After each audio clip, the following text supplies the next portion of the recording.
I have to admit, I'm not a big fan of using the term all-purpose with bread, but I'm also aware that all-purpose flour is a common ingredient in most people's pantries, so I decided to give it a try. The result exceeded my expectations. The crumb was as soft as a pillow, and the wafer-like crust was terribly crispy.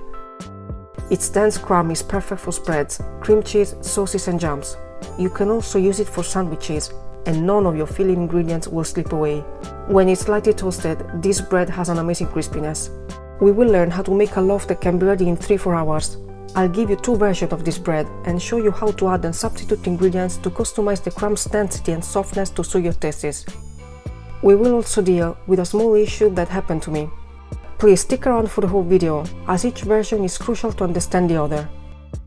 I'll be sharing tips and key notions along the way. I'll start with the version containing more fat.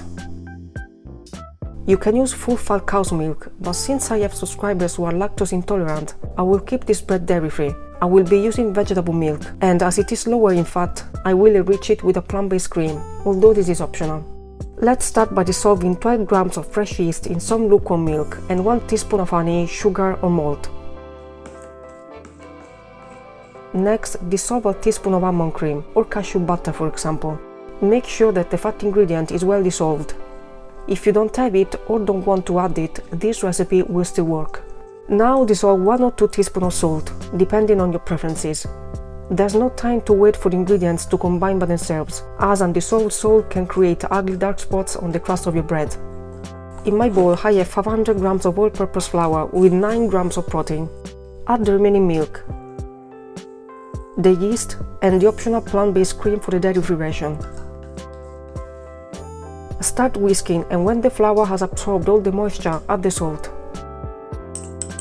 Continue whisking, and when the ingredients are roughly combined, start kneading inside the bowl by pressing the chunks of dough together to form a ball. I promise, it's very easy and quick, the dough is not shaggy or excessively sticky. Soon you realize that it's not possible to knead inside the bowl anymore. At that point, transfer the dough onto the counter. You can see that the dough barely sticks to it, thanks to the reduced water content. If you notice the dough starting to stick a bit, flour the counter and grease your hands. This is a super simple kneading process, and I promise it won't take more than a couple of minutes. With one hand, hold the side of the dough closer to you, and with the other push away the side far from you, folding it over the dough when your hand comes back. Rotate the dough and repeat. If you want a last-minute bread with an acceptable crumb using all-purpose flour, it's best to avoid high hydration and no-knead recipes. All-purpose flour tends to have a poor moisture retention, and excessive water can give you problems and result in soggy crumbs. Very soon you will see the dough becoming smoother and taking structure, until you can form a ball. Put the dough inside the bowl with a few drops of oil and let it rise until it doubles in volume. My kitchen still has a nice temperature, and it took the dough 1 hour to rise. But if your kitchen is cooler, put the bowl inside the oven with the light on. Keep in mind that the fat contained in the dough may slow down the rising process a bit. It didn't happen to me though. Place the dough on the flour counter again. Press it in the middle and pour half tablespoon of extra virgin olive oil on it. You can skip this step, but keep in mind that olive oil will add more softness, lightness and flavor to the crumb.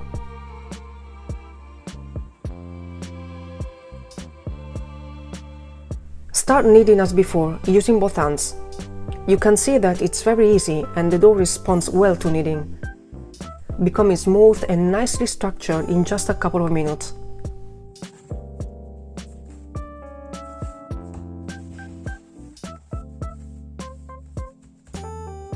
And now put it back in the bowl for the last hour of proofing.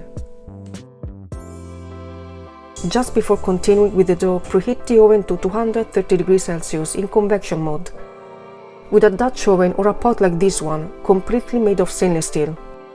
Place the dough on the counter and fold one side over the other and gently pinch the edges to seal.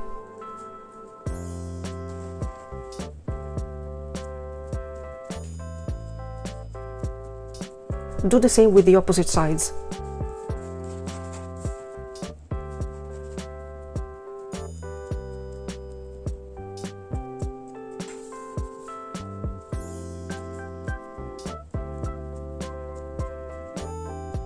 Once you're done, flip it over.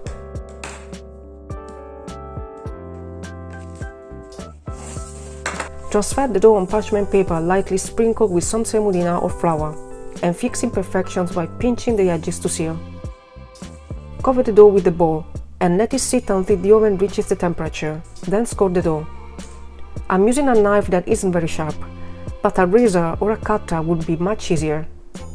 This helps the loaf rise better and ensure that the inside bakes evenly. Remove the pot from the oven and gently put the dough into it. Cover the pot with the lid and put it back in the oven and bake for 30-40 minutes.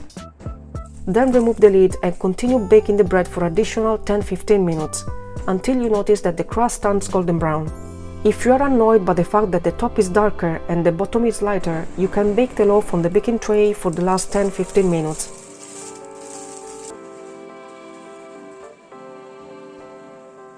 And its color will be more uniform. Let the bread cook for at least 1 hour and a half.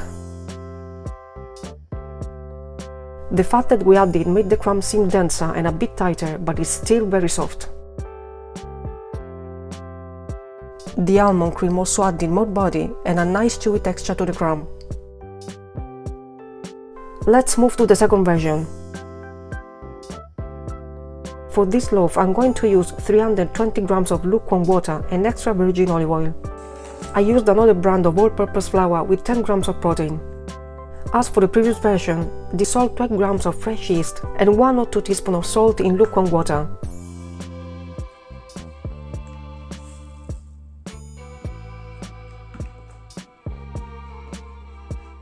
Add the remaining water and the dissolved yeast to the flour. Whisk until roughly combined.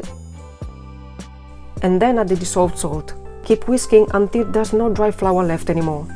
Despite having more protein content, I immediately noticed that the flour wasn't absorbing water as I expected, and the whole thing looked more shaggy. The flour was actually weaker, and troubles were coming. As for the previous version, flour the counter, grease your hand, and start kneading until the dough feels more structured and smoother.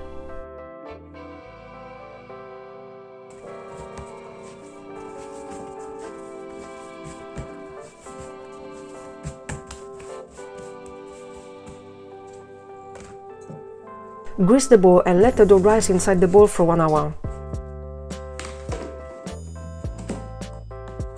The dough was stickier and definitely shaggier than the previous one. Flatten the dough on the flour counter and add 1 tablespoon of extra virgin olive oil. This is optional, but keep in mind that we can compensate for the reduced amount of water and keep the crumb a bit softer by adding some fat ingredients.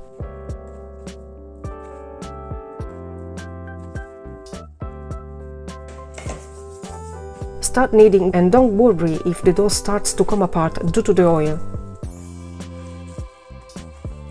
It will start absorbing it shortly, and in a couple of minutes you can stop kneading when the dough feels smoother and can be formed into a ball.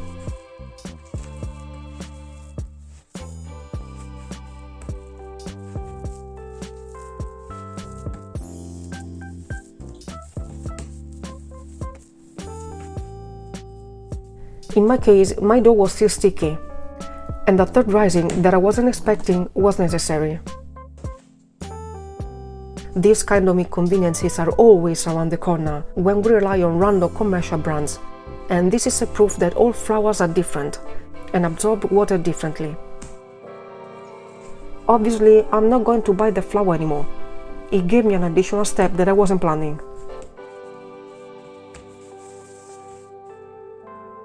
I'm going to let the dough rise again for 1 hour, but if your flour is stronger, you won't need to do that, unless you have time and want to do a third rising. After 1 hour from the last proofing, preheat the oven to 230 degrees Celsius with the Dutch oven or the stainless steel pot inside. The dough is definitely smoother but lacks structure, so I'm going to place it on parchment paper to fold it.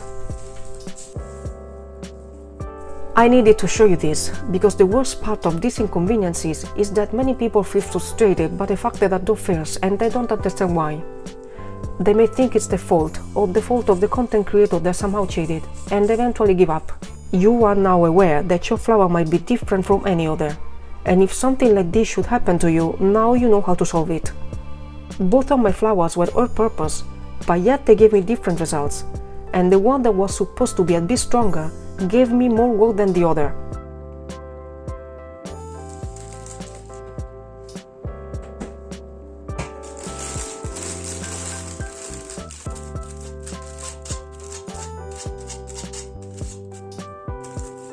Bake it for 30-40 minutes and then remove the lid and bake for additional 10-15 minutes.